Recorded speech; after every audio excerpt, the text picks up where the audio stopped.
Remember when a French team having a disappointing season scored a double podium with their two French drivers to leapfrog up in the standings? Of course, I'm talking about the result Ligier had in 1994.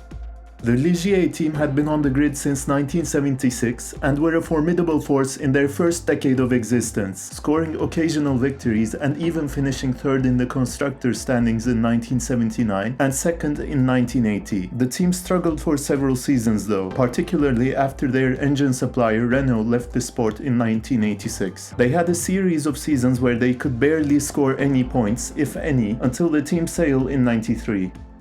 1993 saw the resurgence of Ligier as they completed the season in 5th place with 3 podium finishes. However, the French team struggled again to start 94, failing to score any points in the first 8 races of the season and falling all the way back to 11th in the constructors' standings at the end of the first half of the season.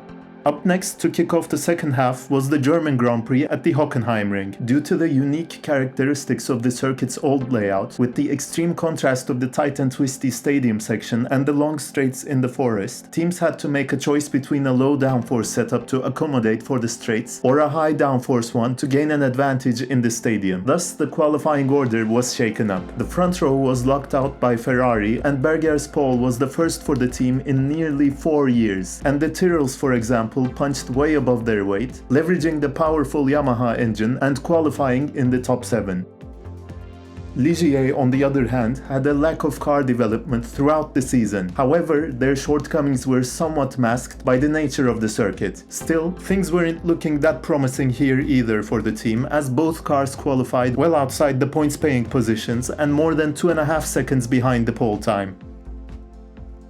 The start was hectic though. Alboreto and Martini collided at the back after only driving a few meters. Further up the grid, Häkkinen and Coulthard tangled and this collected a number of cars. The chain accident caused 10 cars to fail to even reach the end of the opening lap. The Ferrari of Gianellesi, who qualified on the front row, retired as well, after suffering an electrical issue on the first lap. Both Ligier cars survived lap 1 and were all of a sudden in P4 and P5. This was setting out to be a great opportunity for the team after their disappointing start to 1994. The first lap carnage compromised the races of other frontrunners too. Hill had a very lengthy stop after incurring damage to his suspension, which relegated him to be a non-factor for the rest of the Grand Prix. Coulthard had to pit for a front wing change and later retired due to mechanical issues. Schumacher was chasing the pole-sitter Berger for the lead, but the V12 Ferrari engine was proving to be too strong on the straights against the V8 Ford engine of the Benetton. Schumi then suffered engine problems himself and was forced to retire from his home Grand Prix.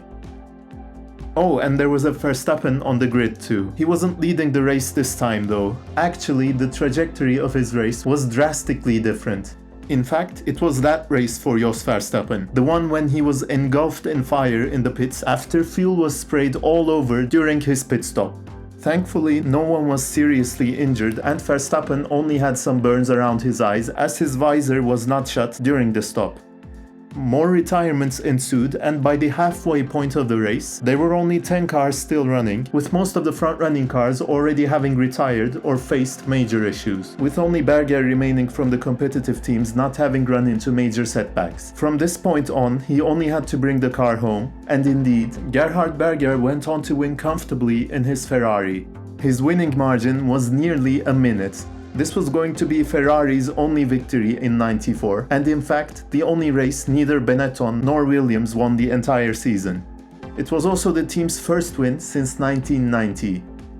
Both Ligier drivers Olivier Panis and Eric Bernard managed to keep it on track in this race of attrition and finished second and third. Only 8 cars reached the finish and the top 6 was completed by Footwork and Leroux, also teams who didn't collect points on a consistent basis.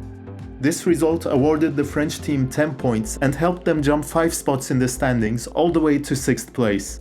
Panis scored another point in the next race, but Sauber and Tyrrell collecting more points in the next few races meant that they fell back to 8th before the final race of the season in Australia. However, a 5th place finish from Panis earned the team a much needed 2 more points to climb back up to 6th place in the final standings on countback. So let's see if the similarities with Alpine's double podium finish at the Brazilian Grand Prix ends here, or if history repeats itself 30 years later and the French team manages to fully capitalize on this result and hold on to 6th place in the constructors' standings come the end of the season. Thanks for watching, and I'll see you in the next one.